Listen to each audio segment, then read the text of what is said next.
Soul Train kicked off its second season with a bang. Don Cornelius landed Ike and Tina Turner for the August 1972 premiere.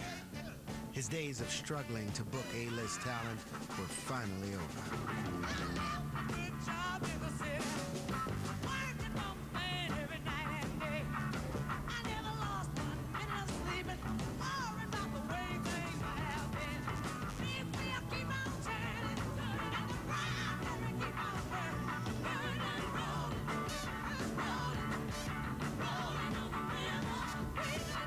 In the weeks to come, Ike and Tina were followed by an impressive array of stars. Thanks in large part to the show's smallest but most influential fans. It was the kids that watched the early syndicated versions of Soul Train. They would say to people like Aretha Franklin, "Mama, you seen that Soul Train show? How come you ain't on there?"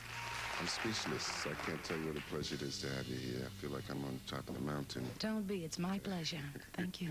I understand that at your home in New York, you check us out once in a while, you and your family. And not once in a while, all the time, every Saturday. When Aretha appeared on Soul Train, she was at her peak, with 14 top 10 hits and 6 Grammys under her belt.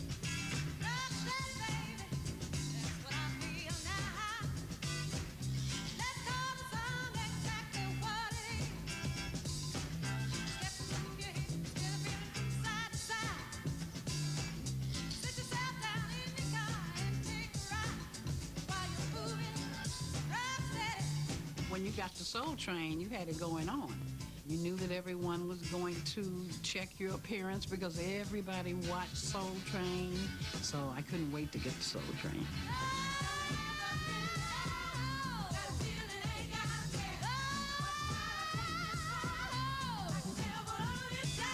From there, Stevie Wonder walked in the door. And when Stevie Wonder walked in the door, I said, uh-oh. We getting ready. We getting ready to go now.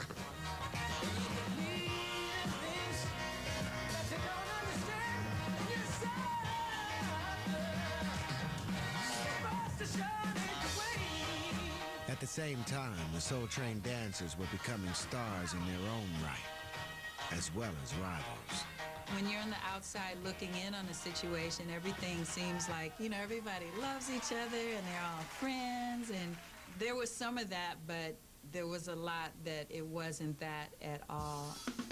The minute that camera came towards you and you saw that red light, somebody would jump in front of you, and then you try to go back and jump in front of them. It was very competitive. In order to make sure the camera was on them, they would use props. Some had a toothbrush or costumes. Costuming was big.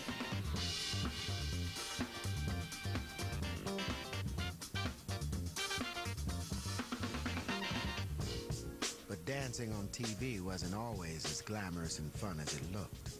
It was really a grueling shooting schedule. They would tape the show 1 week in a month, 2 shows on Saturday and 2 on Sunday. You would go all day long, and then they would give you a lunch break, and they would give you this cheap-ass 2-piece Kentucky Fried Chicken lunchbox. We weren't being paid, so there was no guarantee for dancing on Soul Train. But the fact that you were being recognized, getting off and on buses and like, hey, that's that guy from Soul Train. And I'm thinking to myself, you have no idea. I am a month behind on rent because I bought a suit to wear to Soul Train, and I want to ask you, can I borrow $25, but I'll sign your autograph. Meanwhile, Don was getting more powerful than ever. And the man who had once gone door to door begging for talent was now overwhelmed by requests from the music industry's biggest players. It became not an important promotional vehicle, the most important promotional vehicle. It was important for our Motown acts to be on Soul Train because Soul Train was the show. It was hot. Soul Train started giving us opportunity to be exposed on a national basis. The idea for black artists to have a television opportunity to reach a larger public was very, very important because Soul Train had a sizable white audience as well. The show's expanding mainstream audience also caught the attention of rival TV producers. In just 2 seasons, the show was outrating American Bandstand in cities from Chicago to Memphis, and copycats were inevitable. Hi, welcome to Soul Unlimited. Our special guests today are Ronnie Dyson, and Marlo's all set up and ready to go in a few minutes. We're going to go down on the floor with all the dancers and really get down.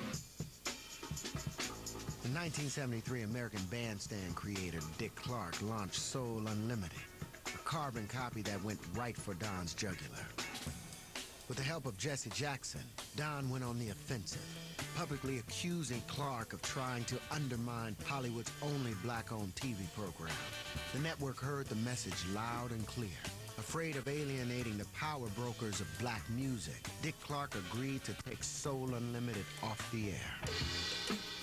Victory was sweet, but Don knew that the show needed to keep evolving or perish. We just felt in order for us to survive, we had to do stuff that American Bandstand would not do.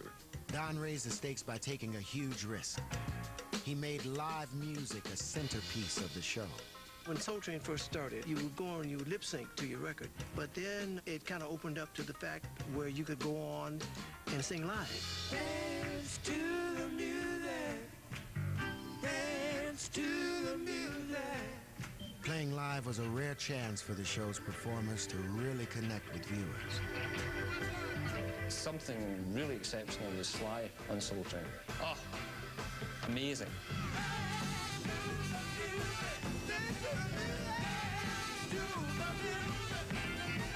It was easier to play live because we never practiced lip sync. And it was an honor to play live. On Soul Train, they were so used to hearing good music all the time anyway, so you really had to kind of entertain those people really hard.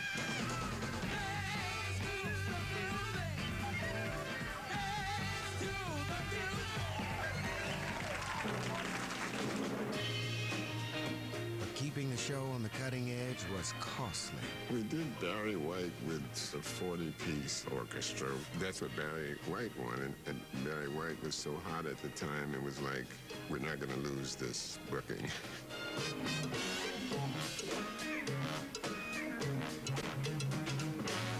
When Barry White performed, it meant hiring extra crew, longer setup time, and building a special stage.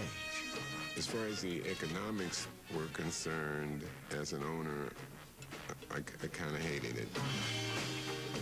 Because of the financial and logistical headaches, the live performances were few and far between. Still, they were some of the show's most memorable moments.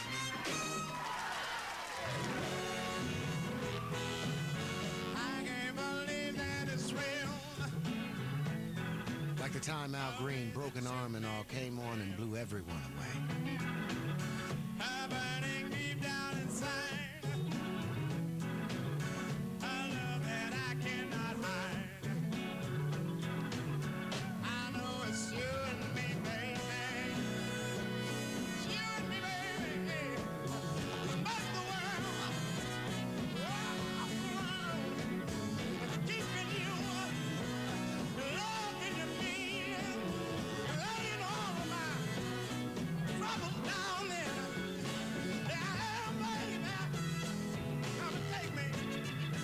Al Green was the bomb.